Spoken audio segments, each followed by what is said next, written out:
critical discussion of the impending possibility that the United States might sanction India under the CAATSA statute. All of you know that those sanctions have been extended on Turkey and on China. And of course, it's been over the purchase of the S-400, which is something that India has pending for delivery as soon as this fall. So the issue is coming to the fore. This will not be something that is just necessarily limited to an impact in the defense and aerospace sectors, but could have broad implications for U.S. India trade and economic ties across the board. So we're really grateful to have this tremendous group today. You'll see that I'm stuck on my phone because my internet connection has been bad. So hopefully everyone can see me. My job, fortunately, is relatively limited today. I have the great pleasure of introducing Dan Waltz, partner at Squire, Patton, Boggs, who is one of the foremost experts in the country on sanctions law and related matters. And he is going to help stage set and level set because, Dan, as you know, we have people in this audience who have been paying close attention to this issue and people for whom it's been, rather an abstraction and peripheral. And so we're really grateful that you will kick us off, and then Indrani Bagchi will moderate a discussion with all of the experts you guys saw on the flyer. Our distinguished guests, I will leave it to her to introduce them briefly when we turn to that portion. So Dan, over to you to get us started. Thank you. Well, thank you, Vikram. As you mentioned, I'm Dan Waltz. I'm a partner at Squire, Patton, Boggs here in Washington. And I'm very happy to have the opportunity to introduce the subject of CAATSA. Before I do, though, I'd like to back up a bit and talk a little more generally about U.S. sanctions to kind of create the context. When I started doing sanctions years ago, we had broad countrywide embargoes, no trade with Cuba, no trade with Iran, no trade with Libya. And that is what I call primary sanctions. It's U.S. companies and U.S. citizens that cannot trade with Iran, cannot trade with Cuba. But then in 1996, for the first time, Congress passed laws that authorized what I call secondary sanctions. And secondary sanctions may target a country like Iran or Cuba, but they do so by authorizing the imposition of U.S. sanctions against third country companies. So these can be Indian companies if they engage in certain transactions, Iran related or Cuba related, that the U.S. law defines as sanctionable. One was Helms-Burton. The other was the Iran Sanctions Act. Helms-Burton said, we can impose sanctions against you if you traffic in property that was confiscated by the Cuban government from someone who's presently in the U.S. or U.S. person. The Iran Sanctions Act, we can impose sanctions against companies around the world if they agree to invest more than X amount in an Iranian petroleum industry. The reaction was strong. Mexico, Canada, and the EU adopted blocking statutes, which basically said, if you're an EU company, you cannot decline or refuse to do business with Cuba or Iran because of the US sanctions. And the EU took the United States or initiated dispute settlement proceedings before the WTO, challenging the legality or the consistency of these secondary sanctions with the United States obligations under the World Trade Organization. That dispute was eventually papered over. Those laws remained on the books, and secondary sanctions remained dormant until 2010, as the United States built a coalition to pressure Iran to come to the bargaining table over its nuclear program. And you saw between 2010 and 2013, a series of laws passed by Congress, executive orders signed by President Obama, that declared an ever-growing set of transactions with Iran sanctionable. And this is a model that the US has resorted to with increasing frequency. So at the end of 2013, almost any significant transaction with Iran could expose a company to the imposition of U.S. sanctions. You had the United States, when it entered into the Joint Comprehensive Plan of Action, the nuclear deal, the U.S. primary sanctions remained in effect. You know, if I'm a U.S. company, I still cannot trade with Iran. But the U.S. dismantled its very complicated secondary sanctions regime targeting Iran. But then, of course, President Trump withdrew from the JCPOA, the nuclear deal. And so that very complicated structure has been resurrected. And so that is kind of the big picture here in terms of how sanctions work. In August of 2017, about 8 months after President Trump took office, Congress passed CAATSA, the Countering America's Adversaries Through Sanctions Act. It started really as an effort to target Russia, because I think there was a bipartisan displeasure with President Trump's failure to respond adequately to Russian meddling in the presidential election. But of course, as often happens in Congress, people then began adding additional sections, additional provisions.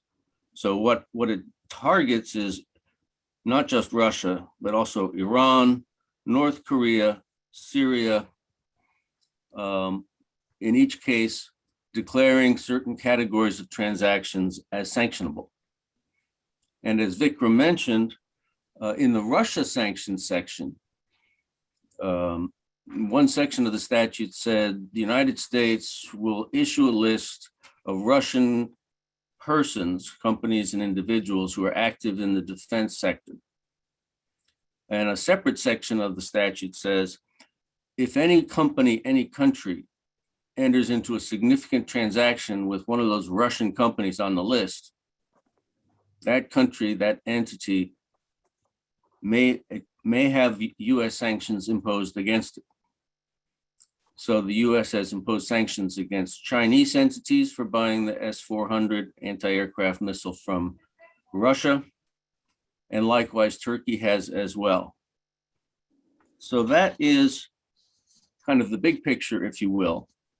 I certainly can talk in more detail about the specific provisions of CAATSA. I guess I would conclude by saying you have now a very complicated secondary sanctions regime targeting Iran. So any company that buys Iranian crude oil, any vessel that transports Iranian crude oil, any insurance company that insures a vessel transporting Iranian crude oil, all of those activities and many, many, many more can expose an Indian company to the potential imposition of US sanctions. Thank you.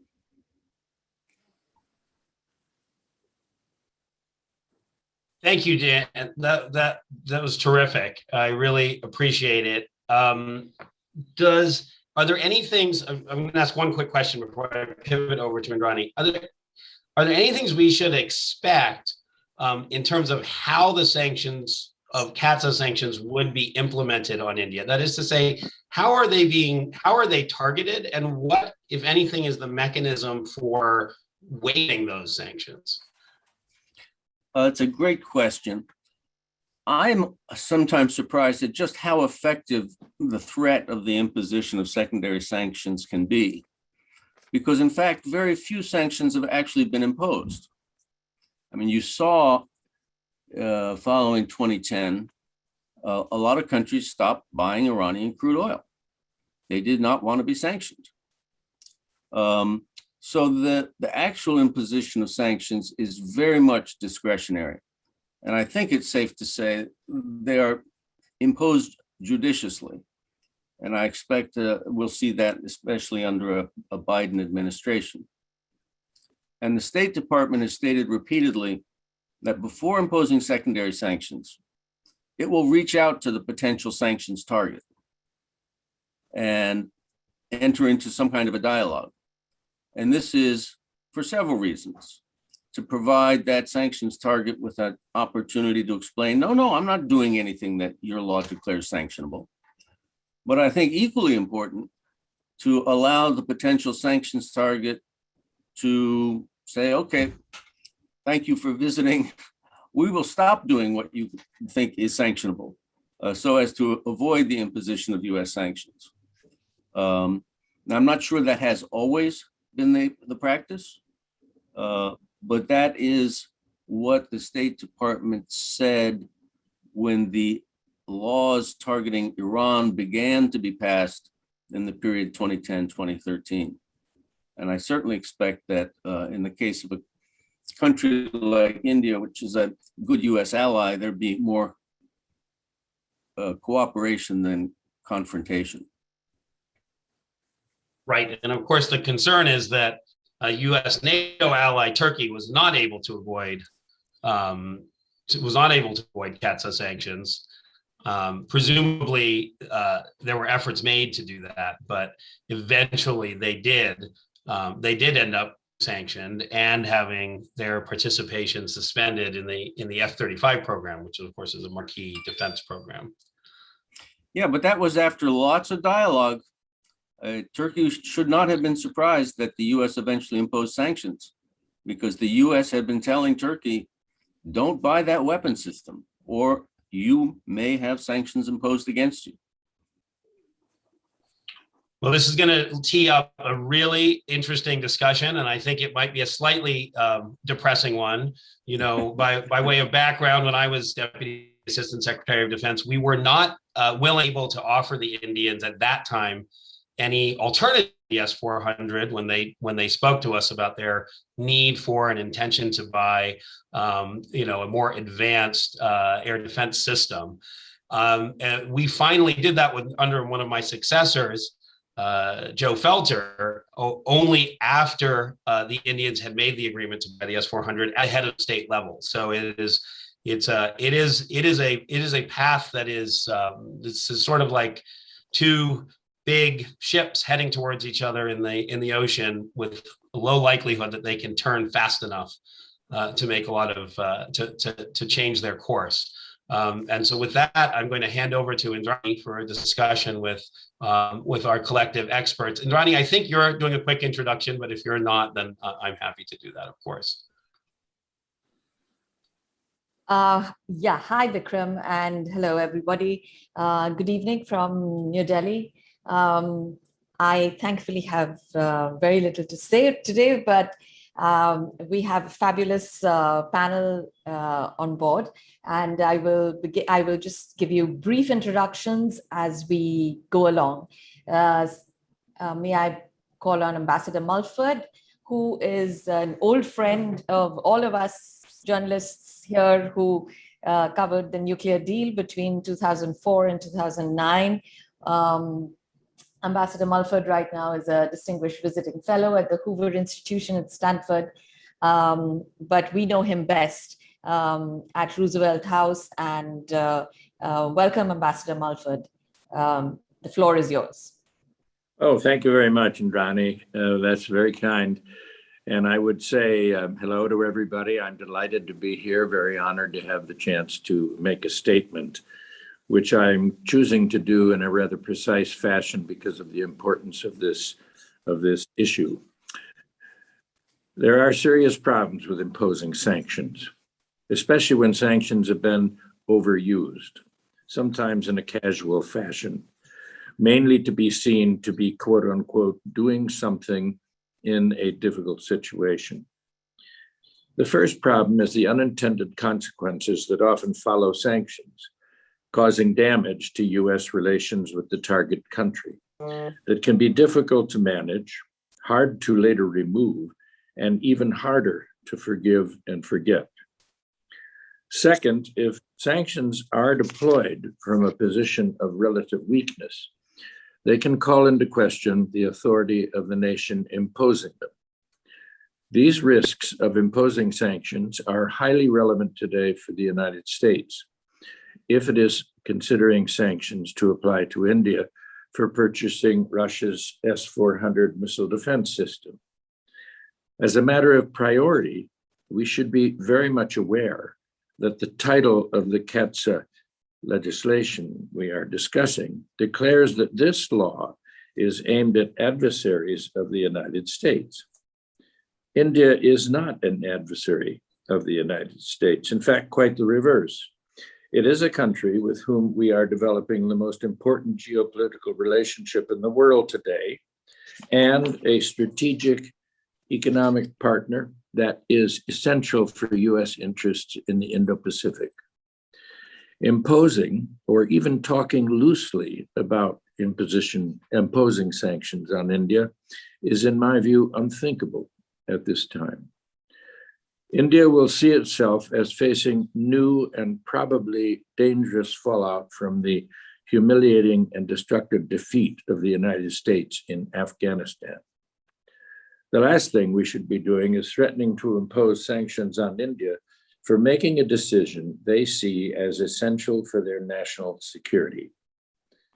We have already had previous negative experience with imposing sanctions on India in 1998 as a result of India's testing of a nuclear weapon. I know from my personal experience as US ambassador to India for 5 years, beginning in January 2004, that the 1998 sanctions caused severe damage to the US.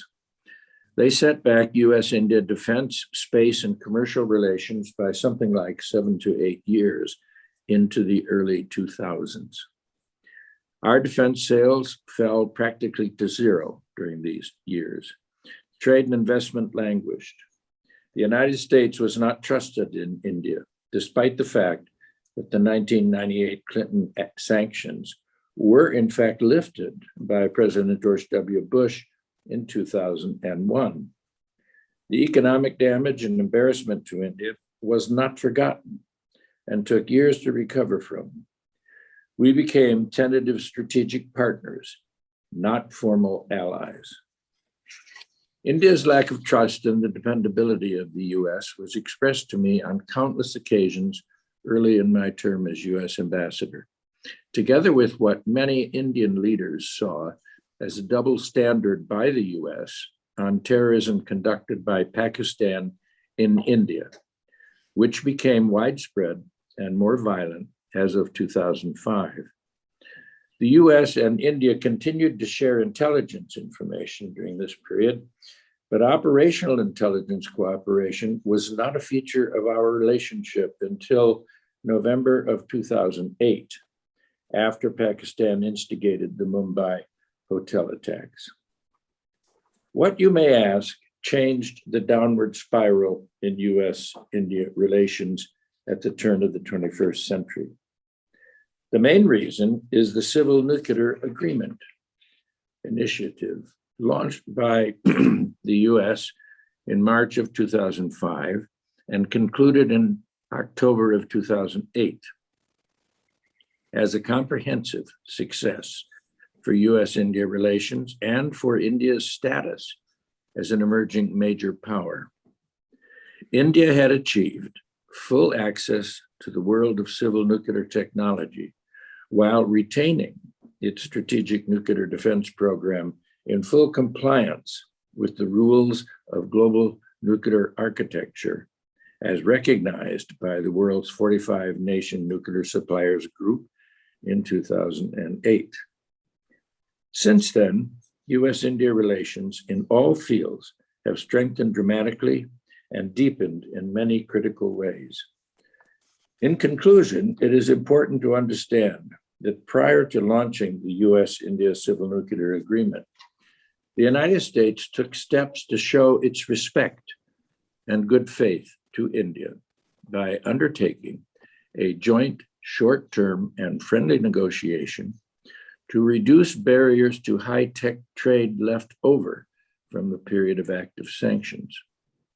In 2003-2004, high-tech US export products exported to India still required a special export license from the US Commerce Department. This was part of the debris left over of our sanctions and applied to approximately 26% of all US high-tech exports to India. When our negotiation which we named Next Step Strategic Initiative, was completed, only 1% of such exports required a license for export to India. This rapid and productive effort by the United States set the stage for the transformational nuclear negotiations that followed in 2005. Today, the US is once again threatening sanctions on India, this time for purchasing a missile defense system from Russia that we do not competitively produce. And India believes it to be essential to its national interest and its national security. A perfect example of how not to handle sanctions. Thank you very much. Thank you, Ambassador Mulford. You've said a lot of viewpoints that are reflected in many parts of India among strategic experts and among policymakers. I will leave Ambassador Kanwal Sibal to take this forward. Ambassador Sibal joined the Indian Foreign Service in 1966 and became India's Foreign Secretary in 2002. Ambassador Sibal, over to you. Thank you very much. Can you hear me? Yes. Okay. Well, I won't disagree at all with what Ambassador Mulford said. And I think he explained the issue rather well. But let me add my views on CAATSA in general, and also how it would affect India-US relations if the exemption was not given.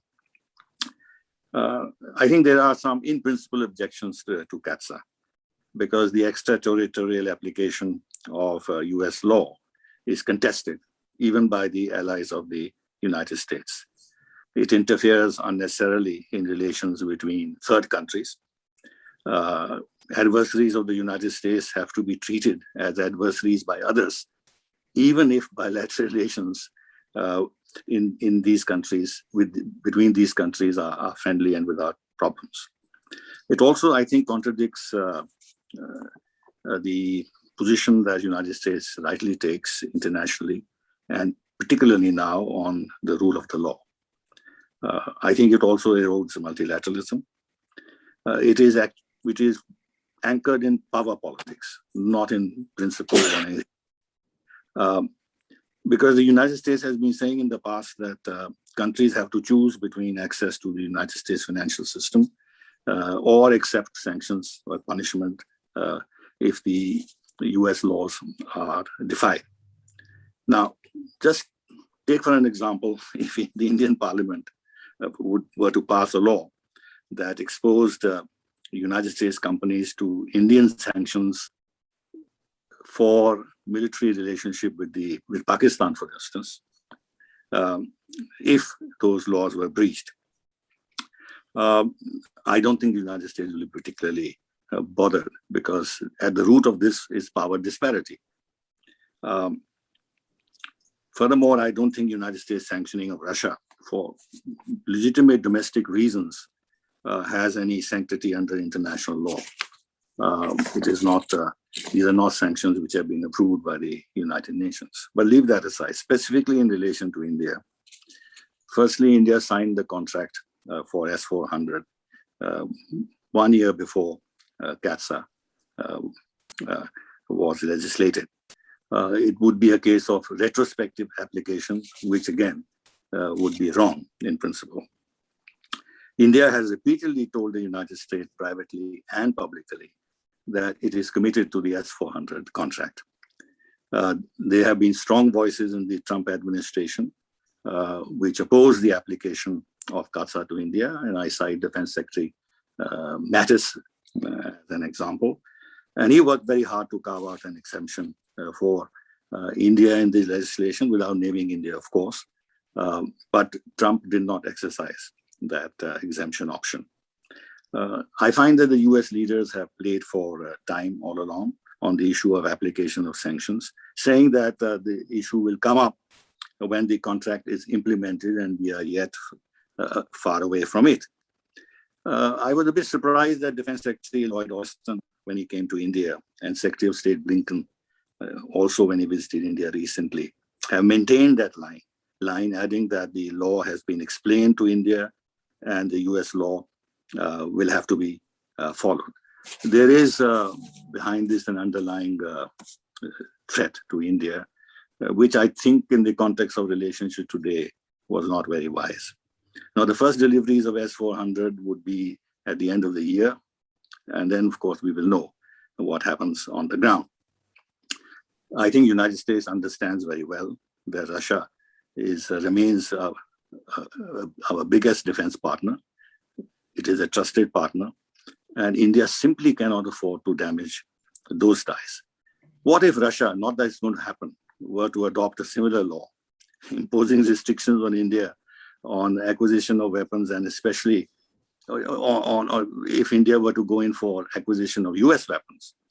And if we breach that, to refuse the supply of spare parts or maintenance or overhaul, or in fact, share with us certain very advanced technologies, which I think you are all aware about. India has bought in the last few years US platforms and weapons worth $20 billion. And there are more possibilities ahead in view of the China challenge. India-US defense ties are expanding. Foundational agreements have been signed. Military exercises have become more elaborate and complex. The Indo-Pacific concept is getting deepened. The Quad is getting deepened. The issue of maritime security has become very important. I think India-US and India-Russia relations are not contradictory. India has managed its ties with Russia and with the West in all these years since our independence quite successfully. While we had very close relations with Russia, we also had very close defense ties with France and Germany and UK and Italy, and now with Israel. So there's no issue of leakage of technology, because this has not happened in the past, and this is one of the arguments that is given by the United States side, that there could be that the Russians could get access to high advanced US technology through the S-400. When I've spoken to our military experts, serving as well as retired, they have given me, to my mind, persuasive arguments on communication links that we have, that there is no such danger.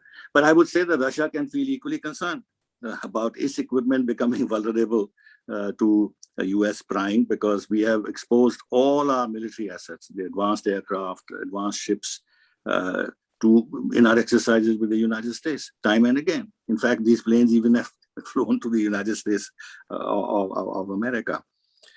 Issue of interoperability and lack of access to very advanced US technology would have to be weighed by India against the political, military, strategic, and foreign policy dimensions of our ties with Russia. So it's not an easy situation for us. I think buckling down on the S-400 issue will destroy the basis of India's foreign policy and its aspirations to weigh more in the international system, in the international governance, the whole subject of multipolarity and strategic autonomy. All that would be seriously affected. Now, with regard to Turkey, I think the parallels are not there. India is not an ally like Turkey. Turkey has always had a very difficult relationship with Russia, as you well know. So they have used the Russia relationship to put pressure on the United States on certain other issues. But this is not the case with India. Our relationship with Russia is not directed in order to gain points with the United States of America. I think Edward Mulford has rightly said that the element of trust is extremely important. And at the moment, the trust levels in the United States have increased hugely. There's a big change in the Indian mindset towards the relationship with the United States, but a reversal to a policy of sanctions will severely erode that trust and damage ties, and also begin to erode all the cooperation that we are building on the issue of Indo-Pacific and the Quad, etc. There has been some talk that there could be some minor sanctions applied, but I think the issues of sanctions in principle is something that India will react to very, very strongly. Finally, even if on the S-400 some kind of a solution was found, but still the issue will not go away because this will be a one-time exemption. So each time that Russia has to acquire some big ticket item, a significant item from Russia, the issue CAATSA will come up. So there has to be some discussion with regard to the application of CAATSA to India on a permanent basis. Finally, two very small points, and I'll close. One is that the United States, I'm sure, understands that when Russia supplies us the S-400, it is not meant to be used against Pakistan or anybody else. It is against China. And so when Russia takes this step, there is a very important strategic dimension in terms of Russia's calculations in balancing its ties both with India and China. As you know, they have supplied S-400 to China too. So all in all, I think the ball is in the US court, and I hope that they don't make the mistake of imposing any kind of sanctions on India and act maturely and not damage a relationship which is becoming more and more vital, especially in view of the rising China challenge. Thank you. Thank you, Ambassador Sibal. This is interesting that we are having this discussion today because Prime Minister Modi will be in Washington, D.C. next week. And for both his first bilateral summit with President Biden, as well as the first in-person Quad summit. And Ashley Tellis, who holds the Tata Chair in Strategic Studies at Carnegie, and has been one of the most important persons to have negotiated the nuclear deal between the US and India.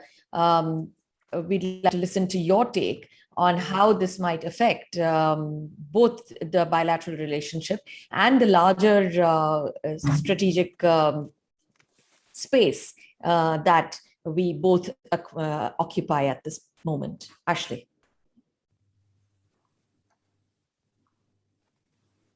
Thank you, Indrani. I'm really happy to be here at this discussion because the import of the consequences of the US decision on the US-India relationship are actually quite profound. I want to associate myself completely with the views expressed by Ambassadors Mulford and Sibal. And I want to make 3 or 4 large points in this context. The first is that the problem we face with respect to India must be separated from the larger issues about the CAATSA legislation itself.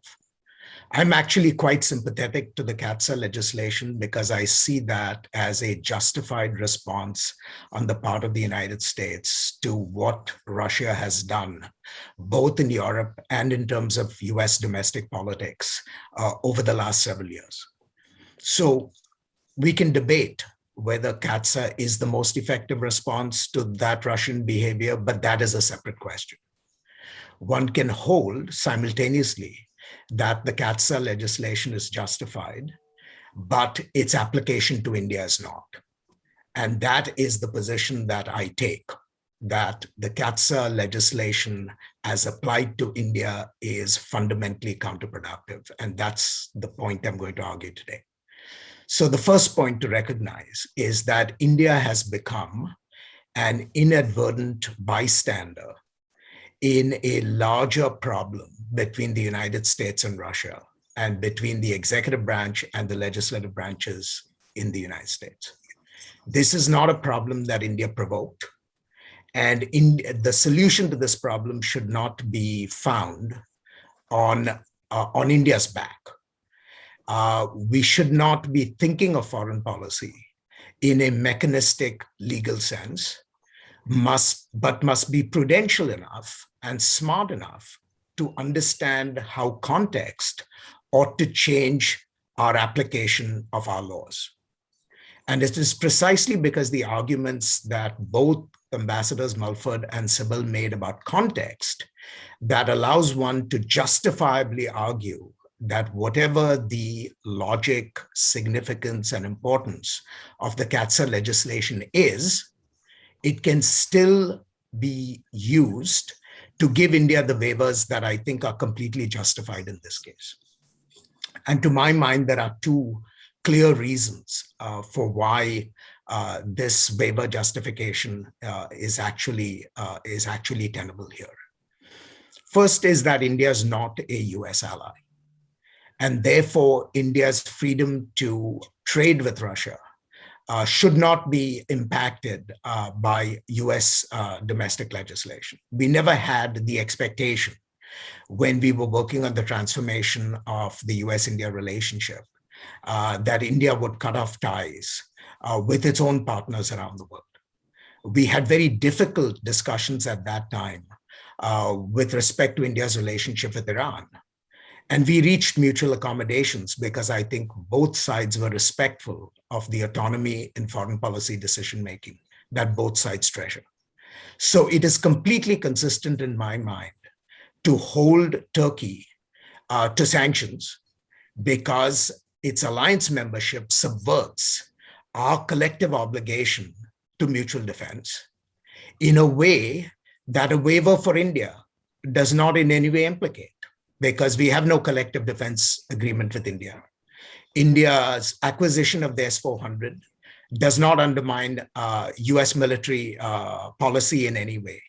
And so I think it is perfectly consistent to sanction the Turks for their decision because it undermines NATO military cohesion in a way that India's S-400 procurement decision does not entail. So the first point simply is actually the reversal of the argument traditionally made, which is if we've sanctioned Turkey as an ally, then how much more ought we not to sanction India, which is a non-ally? I think the case is precisely the reverse. The second argument happens to, again, be grounded in prudential reasons and is embedded in the larger structure of our grand strategy. As Ambassador Sibal pointed out, the real reason why India wants the S-400 is primarily to cope with the threats posed by China.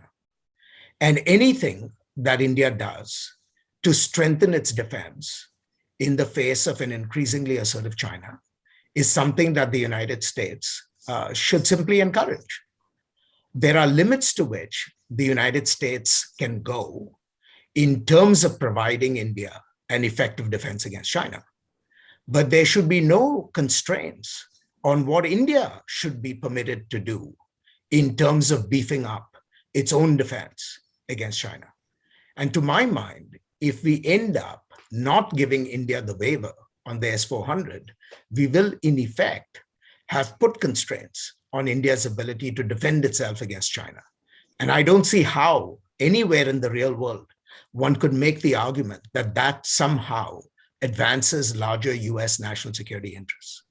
So this really represents one case where the challenges posed by an inane legalism on one hand actually collide with the imperatives of prudential politics in a highly competitive international environment on the other. As Ambassador Sibal pointed out, and I want to emphasize this, even if we provide India with the waiver on the S-400, the problem doesn't go away because India is going to continue to rely on Russia as a source of military equipment. And therefore, even the second condition in the waiver authority that countries must demonstrate demonstrable steps to reduce their defense dependence is really one that we will have to accommodate simply with a sleight of hand, because India is not going to reduce its defense dependence on Russia. Now, we can finagle and argue about what indicators we use and so on and so forth, but we simply have to accept the fact that India has an independent foreign policy. Russia is a critical supplier, and that dependence does not necessarily subvert larger US interests in the global system.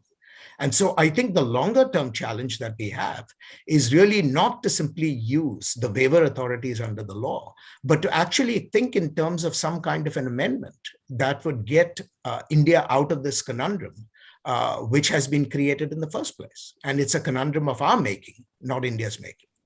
Having said all of this, I just want to end by putting on the table 3 questions, which to my mind are embedded in the S-400 question, but actually transcendent. And there are 3 issues, 2 for the United States and 1 for India to think about. The 2 for the United States. First, what are the limits to which the United States is willing to go to constrain India's foreign policy freedom? That, to my mind, is a big question that we need to discuss and debate among ourselves. And what are the pros and cons of the various decisions we can make in regard to this question? The second question that I think the US has to think about is how do we juggle our interest in preserving India's military effectiveness with our interest in securing technical mitigation measures that will prevent India from using the S-400 system to its full effectiveness. So on one hand, we have an interest in India's military effectiveness and making certain that it is most capable in dealing with China. On the other hand, we want to focus on technical mitigation, particularly with the S-400 and any future system that may come down the line. How do we juggle the tensions in these 2 impulses in US policy? For India, I think there is also a big question that it has to think about. And that is, what are the limits of India's a la carte defense procurement policy? This was not an issue in the past when warfare was entirely about platforms. But as warfare is moving from platform centricity to network centricity, these debates are going to occur more and more. Because whether it's the United States or whether it's Russia, it's going to be the same question. There are going to be limits to integration. And is India willing to accept limits to integration in order to pursue a fully independent foreign policy? To my mind, that is the conundrum that India faces. It has attempted to resolve the S-400 problem with the US by accepting in principle the idea that it will accept limitations, technical limitations with respect to integration. But the longer term question of whether these limits on integration will persist with respect to all its other transactions, I think is a big question that still remains to be answered. So let me end on that note, and thank you for inviting me. Thank you very much, Ashley. And I think those questions are, they definitely need to be answered. Certainly, the last question needs to be answered in India. May I now call upon Tanvi Madan from Senior Fellow at the Project of International Order and Strategy in the Foreign Policy Program at Brookings Institution. Tanvi recently, of course, is the author of the book, The Fateful Triangle, How China Shaped US-India Relations During the Cold War. And I'm sure Tanvi will put the C word into the CAATSA discussions today. Tanvi, over to you. Thank you, Indrani, and thank you to Vikram and to Shireen and the team at USISPF for including me in this discussion, which I think is a very important discussion. As Indrani alluded to, while I work on contemporary US-India relations and Indian foreign policy more broadly, I'm also a historian. And for that reason, those who know me sometimes accuse me, even in my policy writing, of being too nuanced, as historians often are. But this is one issue on which I've been crystal clear. Imposing sanctions on India through CAATSA, even what people have called light sanctions, would be a terrible idea. So my bottom line up front, and I'll explain why, including because of the history of the relationship and the legacy, why CAATSA sanctions will have 2 effects. One, it would be counterproductive to the objectives of the act itself, as Ashley said. CAATSA might have been designed to limit Russia's options and other countries' ties with Russia. It would not achieve that objective in the case of India, and indeed it would actually serve to limit US ties with India. Second, and that's the second effect that I'll talk about, that CAATSA sanctions would have a significant impact on US-India relations, more so than Iran sanctions, and I've worked on Indian energy policy, I can talk about why this is different. And CAATSA sanctions could set back US-India cooperation and Indians' views of the US in a way few other points of friction could. To understand why, you have to go back to the history of India-US interactions. It's more complicated, of course, than the estrangement to engagement narrative that one gets. But India did witness in the past, and I'll go further back than Ambassador Mulford did. India has seen in its history the US cutting off the supply of military equipment and spare parts during its 1965 war with Pakistan.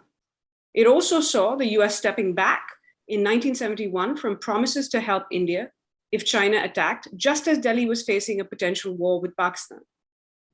India also, as Ambassador Mulford mentioned, was sanctioned by the US after its nuclear tests. And India-US relations might have survived those three developments and others, but there were significant setbacks. And incidentally, among other things, those three developments helped contribute to the deepening of India's ties with Russia.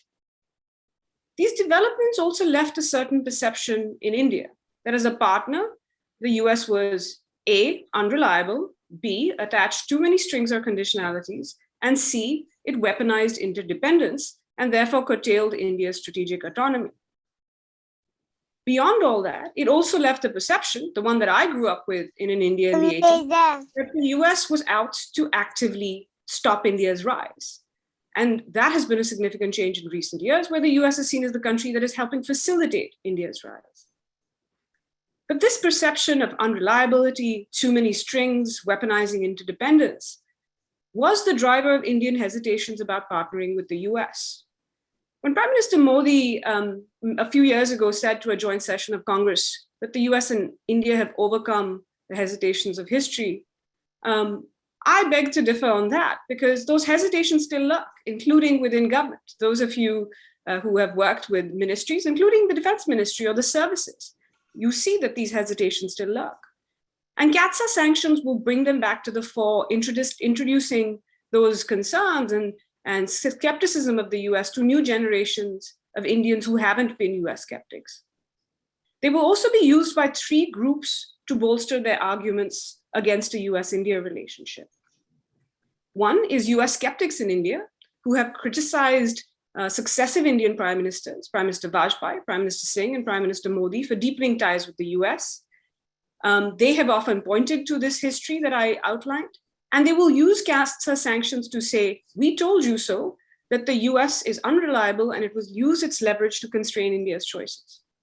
Second, CAATSA sanctions will be used by US competitors, particularly Russia, which has been trying to limit India-US ties by fueling doubt about the US and India. You just have to go and watch Foreign Minister Sergei Lavrov's statement in India about US pressure on India in April to see how that is done. And third, CAATSA sanctions might even be used by US allies, particularly, and this might be appropriate for the discussion today, particularly allies like France, who will argue that India should buy military equipment from them rather than American companies. Moreover, CAATSA sanctions would restrict those very American companies' ability to sell to India, as well as Delhi's willingness to acquire platforms for them. So when folks express understandable concerns that Ashley outlined on interoperability, there won't be much to interoperate on if CAATSA sanctions are imposed, because this will affect India's judgment on what platforms to buy from the US in the first place. And all these actors will particularly highlight that this is once again playing out in the midst of India facing a national security crisis. As I'd like to remind everybody, the China crisis isn't over. Indian and Chinese forces still remain faced off at the border. The standoff continues. And this would be particularly unfortunate because during this ongoing crisis with China, the US has supported India diplomatically, militarily, and with intelligence support. And it has been one that has helped remind people in India about the time when the US helped India versus China in 1962, versus the more recent Indian memories that prevail of the US working with China and Pakistan versus India in 1971, but also in the 1980s in Afghanistan. So many often talk about kind of the US bet on India, but Indian prime ministers have also made a bet on the US too, despite opposition from many in the strategic community and within their own governments and parties, who have argued that the US is too risky a partner. And US skeptics, as I said, in India will use CAATSA sanctions to say, I told you so. And I'd like to remind everybody that they have already used this on at least 3 occasions this year to stress that the US is unreliable. Why should the US care? And I just want to say a couple of things about this.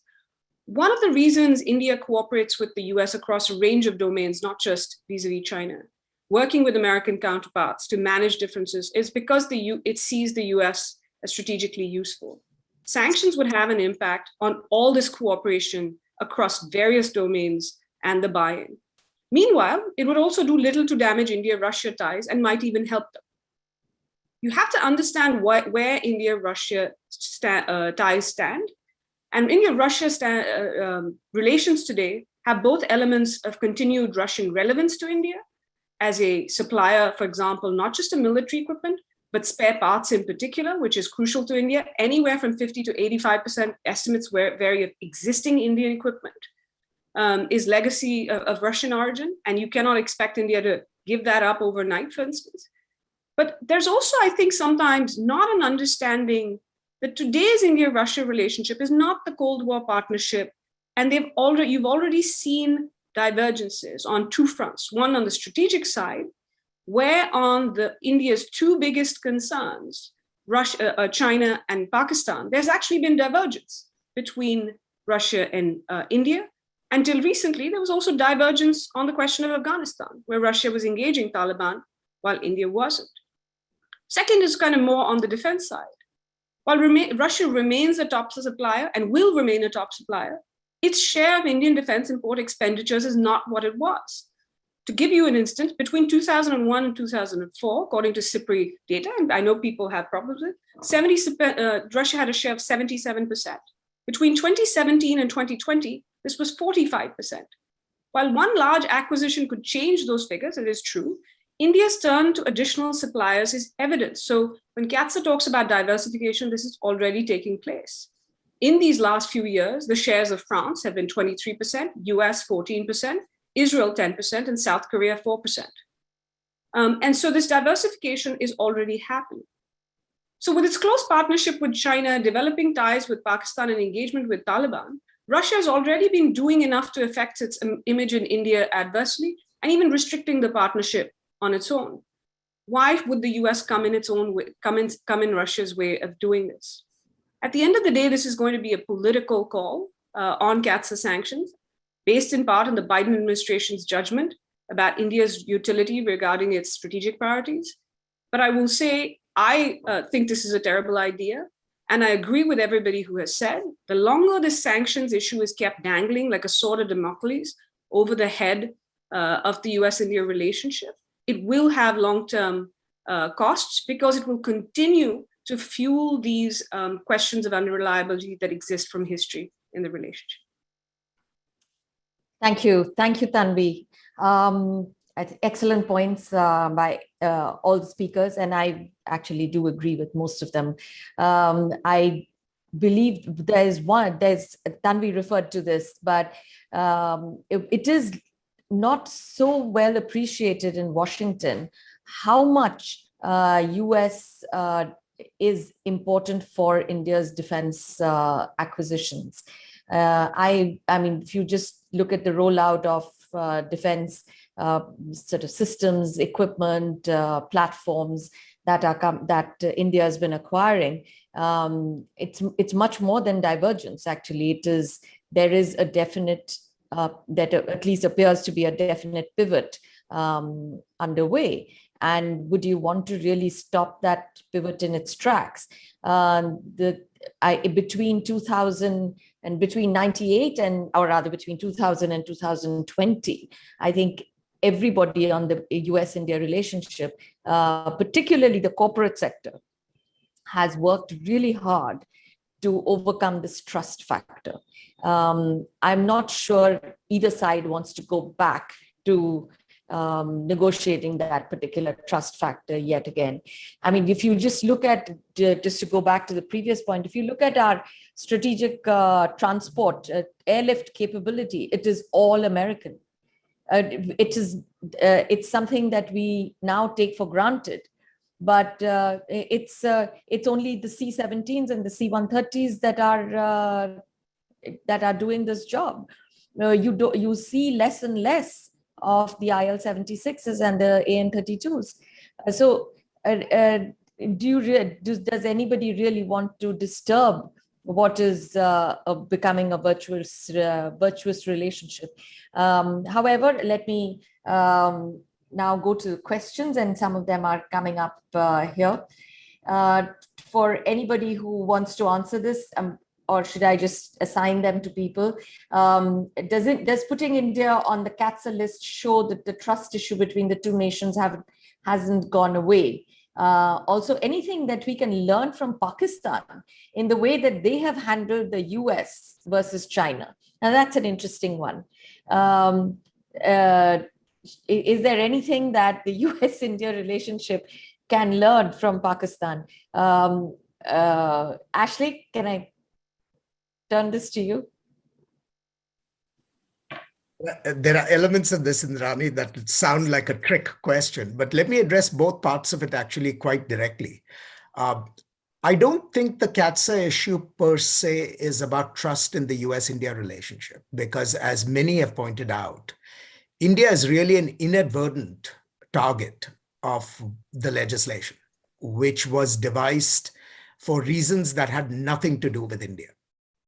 So the question of trust only matters with respect to the waiver and the consequences of not applying the waiver in this case. But India was not meant to be a target of the legislation. The target of the legislation was meant to be Russia. And now we are simply coping with the consequences.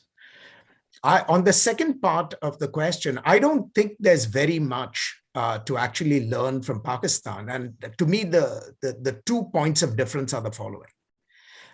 We have not transferred to Pakistan any high technology equipment that is comparable to the kinds of capabilities that Russia now proposes to transfer to India. That's simply a factual question. And even on the high technology capabilities that we once transferred, and this is basically F-16s, we ended up putting in place the most rigorous in-country monitoring regime to protect those technologies. We have nothing comparable with respect to India. We do not monitor American technologies in India with the intrusiveness and with the persistence that we monitor US technologies in Pakistan. And I don't think this is something that India would like to go down the road of, nor should we. So I don't think the Pakistan example is particularly relevant to this case, though I can understand why it might arise in people's minds. Thank you. The next question, if I may lob this particular one to Ambassador Sibal, that it is not for India to be worrying about the CAATSA sanctions. It is a US domestic policy which cannot withstand scrutiny under international law. It is for the US to apply and for India to respond, that India has a lot of maneuvering space available, Russia, France, etc. Would you like to take that, Ambassador Sibal?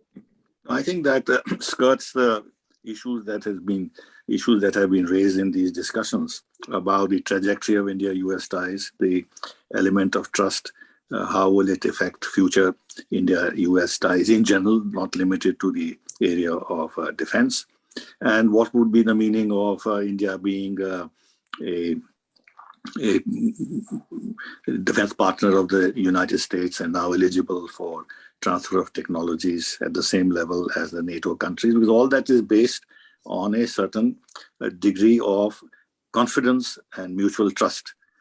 And if we go back to the issue of sanctions, all this will be destroyed. So to simply say that the United States has its laws and it'll apply them, and India has margin of maneuver, I don't know what the margin of maneuver is if sanctions are applied. And insofar as even if one looks at the margin of maneuver, we have tried our level best for some years now to engage the United States on the issue of S-400. So it's not as if in-depth, elaborate discussions have not taken place between the two sides where we have explained our viewpoints. And as I mentioned in my remarks, and as everybody knows, there have been elements in the Trump administration, which have been very sympathetic to India's position and admitted that the CAATSA legislation was not intended to target friends and potential allies like India. So if despite all that, the United States has not been able to take a decision, it reflects on the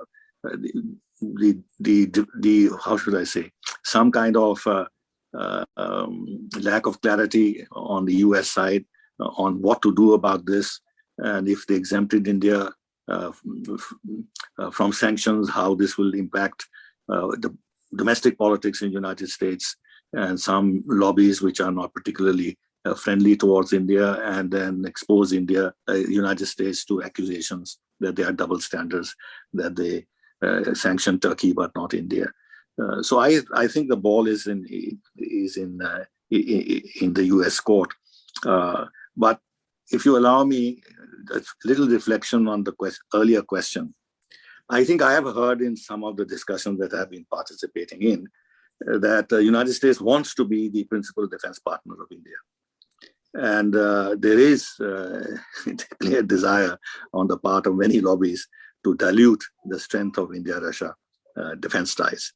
And there has also been talk that CAATSA, the sword of democracies of CAATSA, will keep hanging and will be linked to India making some big gesture towards the United States, especially the purchase of F-16 or F-18s and all that. So there is that kind of a thing that has also been there in the minds of those who have been looking at this issue. I do hope that United States will reflect very seriously on this issue and not take a decision which will actually harm the future growth of India-US ties. Though of course the ties won't collapse, but because the ties are important in so many ways, especially on the economic side. But we'll go back to the earlier position where there'll be a lot of hesitations on India's side, how much we should put into the US basket. Right. And this will keep rankling and will keep being used as an argument by various lobbies in India against a stronger India-US relationship. Right.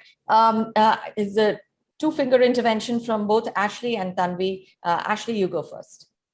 I just wanted to make a point of clarification to something that Ambassador Sibal just said. And I think we should bring Dan into this conversation back again. My understanding of the CAATSA legislation is that the administration does not have the authority to provide a preemptive waiver. So there is a reason why this decision, in a sense, has not been concluded. And that explains the delay in making it.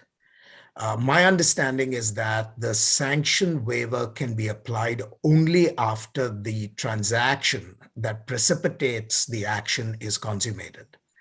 And now this raises all sorts of complications, right? Because what does consummation actually mean? Does it mean that the system physically arrives? Does it mean that, cash is exchanged? And more specifically, who do we actually sanction? Do we sanction the government of India? Do we sanction the Indian Air Force? Do we sanction, so what is the entity actually being sanctioned? I think there are a whole lot of complications here that I would actually like to understand. And, at some point it may be worth Dan speaking to these issues. But I think there are serious questions and not just simply the US effort to keep this hanging.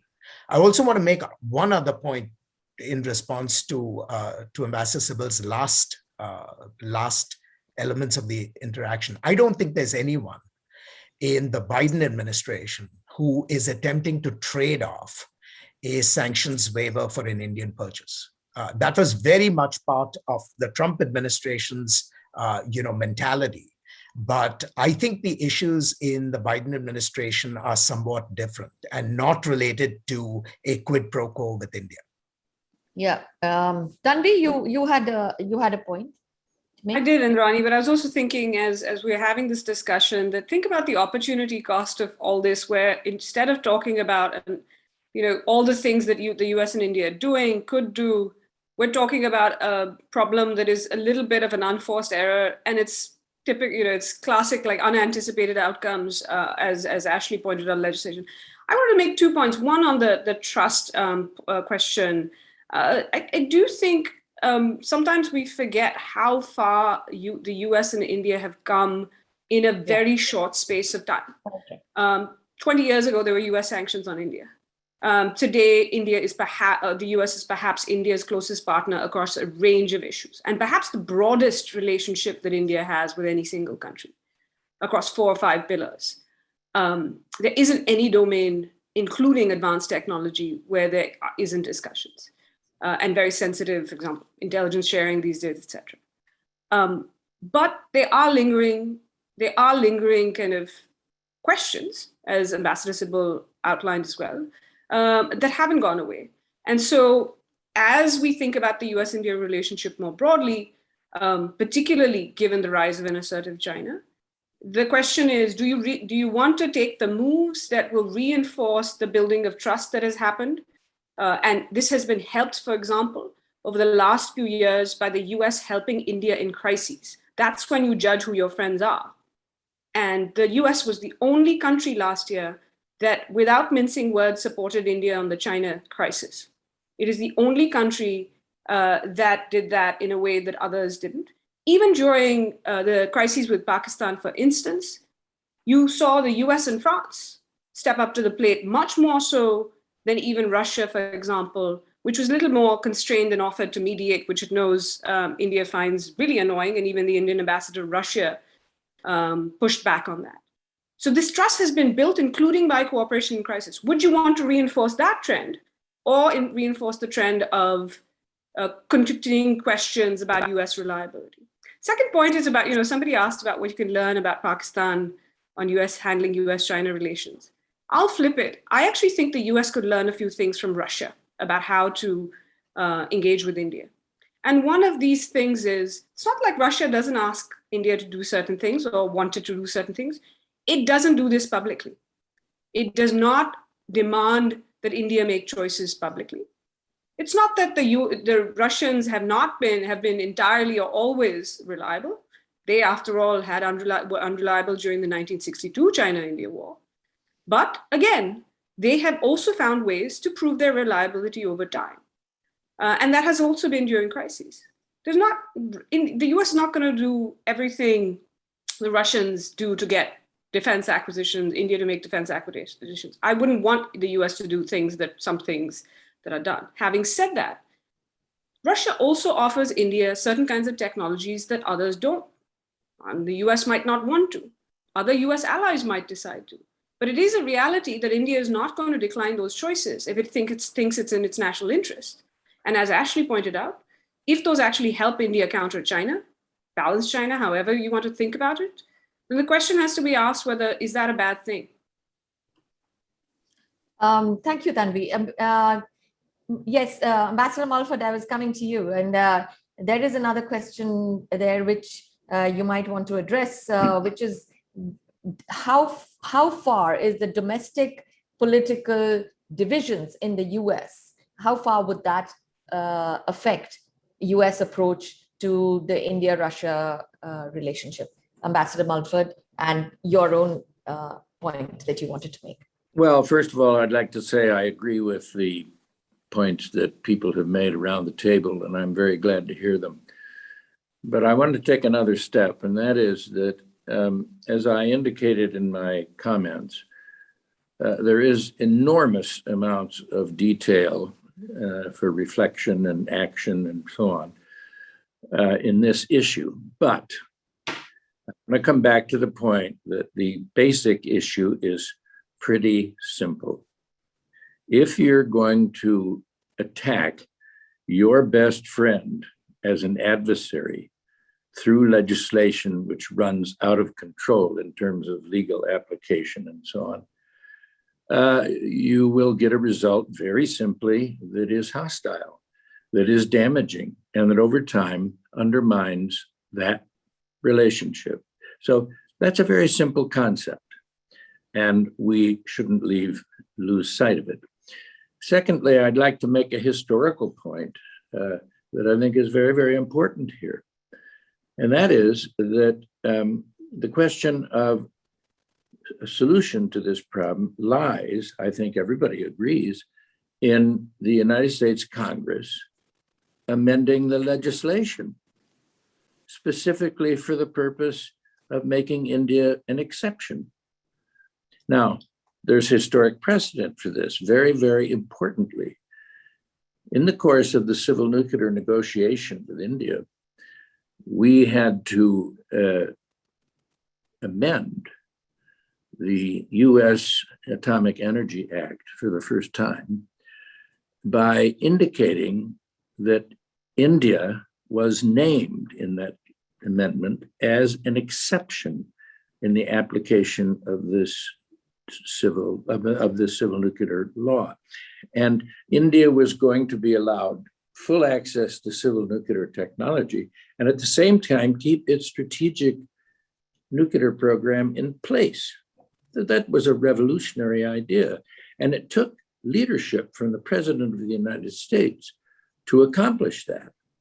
But when the test was made, the vote in Congress to amend that legislation, and by the way, at that time, there was plenty of partisan conflict going on as the election of Obama approached. So it's not all that different from today. There was a huge united majority in the Senate. I remember it was something like 88 to 12 or something like that, to favor India, change that legislation by name and say, and this does not apply or whatever it is to India. So this is what we need. And we can willow and wallow around in all these complexities, but the real solution is rather simple. And, not simple to execute, but simple to conceive of. And I'd like to make that point because the nature of our relationship with India is very deep and fundamental, and it's based on common values, common shares of democracy, free countries, sovereign states. And, we don't want to toss that out the window just for the purpose of feeding these complexities. So I would like to keep this matter simple and just say, forget it. Change the legislation. The United States Congress is a blunt instrument in framing legislation often. So let's get it clarified. Let's let them act. They are the body of the United States people, and clear it up that way. Thank you. And when you spoke about the U.S. legislature, there is a question here on how the dynamics on Capitol Hill play out. Is it a situation where the Biden administration is in favor of a waiver, but is limited by Senator Menendez, who authored the legislation? And how can that obstacle be overcome for anybody who would like to attempt that? While you're deciding, is there anybody who would like to attempt that? Tanvi or Ashley? Or sorry, Indrani, you broke out. Can you just? I said there is a question here which says that how do the dynamics in the Capitol Hill play out here? Is there a situation where the Biden administration may be in favor of a waiver on India, but is limited by Senator Menendez, who authored the legislation?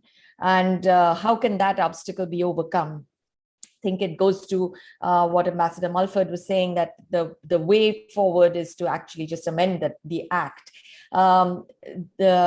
There is the next question on, is India delaying acquisition decisions with the US while it waits for a decision on CAATSA? I actually haven't seen that. And in fact, even with the CAATSA hanging over India's head, the most difficult foundational agreement as far as India was concerned, which was BECA, was actually signed in last year.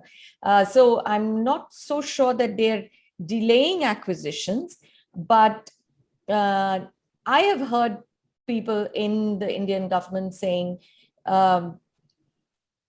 if let the US do its worst on this one, we are not going to limit our interactions or our strategic independence with regard to our defense procurement. But the fact that India's relationship with the US, the strategic security defense levels are deepening by the day tells its own story. And so I'm not sure that India is actually delaying its acquisition decisions, but there is a genuine question on how the politics of this plays out on Capitol Hill. Would someone like to take that, Ashley? I think at some point you ought to bring Dan back into this conversation, but my understanding is that there is at least one mechanism in the CAATSA law that allows the executive branch to make this decision without further recourse to Congress. I believe there are at least two pathways, and one pathway allows the executive branch to make this decision, and Congress would then have no role to play. But I want to endorse what Ambassador Mulford said a few minutes ago, which is the larger proposition that we cannot conduct our business with India and deepen this relationship with India through, throwing various consequences of our own domestic legislation. I mean, we have to think in terms of our larger national security and grand strategic priorities. And there are 2 points that I want to make on that count, which I think are very important. One is our biggest challenge for the next 20 to 30 years is going to be managing Chinese power. India and the United States have a convergent interest in the outcome of that competition. Yeah. And that is the issue from which all our national security policies ought to take their bearings, right? So that's point number one. Point number two, an independent Indian foreign policy does not fundamentally undermine US national security interests in any meaningful way. Will it create irritations? Yes, of course. There will be irritations on so many issues, but these are not irritations that are beyond the capacity of two friends to resolve. And so when it comes to trust, to me, it is that fundamental trust that is at issue, right? The fundamental trust that at the end of the day, no matter what India does in terms of its independent foreign policy, it is not going to pursue courses of action that undermine key US interests. And my own view, and maybe I'm myopic about this, but my own view is that nothing that has happened in the last 20 years provides proof that Indian foreign policy has set out to undermine core US interests. And so we need to be comfortable with the idea that India will have an independent foreign policy and that the pursuit of that independent foreign policy doesn't undermine our core interests. Right. Thank you, Ashley, and thank you. And we have actually overshot the time. I forgot. Dan, I should have brought you back in, but I do wish you would just put in a couple of points, at least if nothing else, on the box, because I am being told to wrap this up, which I will. And so thank you all for being such a great panel and such a great audience, because there are actually many more questions that we haven't been able to address, and I do apologize. But this, I think, merits an even a second discussion, although I have to say that it is rare to find almost all panelists on the same page in a discussion like this. An Indo-US discussion 10 years ago would not have had such consonance across the board. So we have moved fairly far. So thank you all, and good evening and good morning to you all. Thank you very much.